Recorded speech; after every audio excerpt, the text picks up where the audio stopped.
சப்பாத்தி சாஃப்டாக வேணும்னா மாவு பிசைஞ்சிட்டு ஒரு 2 மணி நேரத்துக்கு முன்னாடி, சப்பாத்தி செய்கிறதுக்கு 2 மணி நேரத்துக்கு முன்னாடி மாவு அப்படியே பிசைஞ்சு நெய்யோ எண்ணெயும் அப்படியே தடவி ஃப்ரிட்ஜில் 2 மணி நேரம் வச்சுருங்க.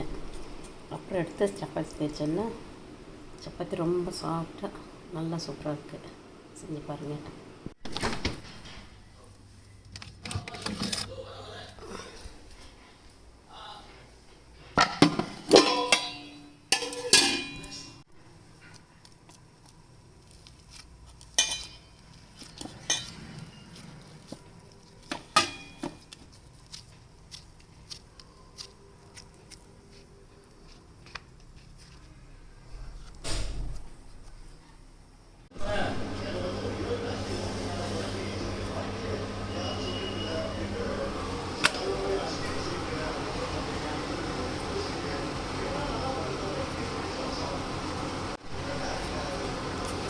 சப்பாத்தி மாவு பிசைஞ்சு ஒரு 2 மணி நேரம் ஃப்ரிட்ஜில் வச்சுட்டேன்னா, நம்ம சுடுறதுக்கு 2 மணி நேரத்துக்கு வச்சுட்டேன்னா நல்ல சப்பாத்தி சாஃப்டாக வருங்க.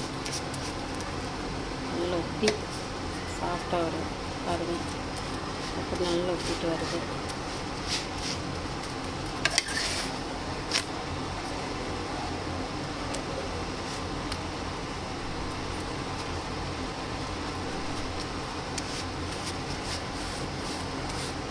மாவு பிசைஞ்சு ஒரு 2 மணி நேரத்துக்கு அப்படியே ஃப்ரிட்ஜில் வச்சுருங்க. சுடுறதுக்கு 2 மணி நேரத்துக்கு முன்னாடி வச்சுட்டோம்னா சப்பாத்தி நல்லா சாஃப்டாகிடும்.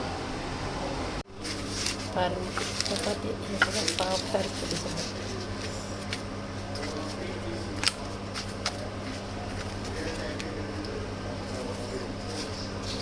நல்லா சாஃப்டாக இருக்குது.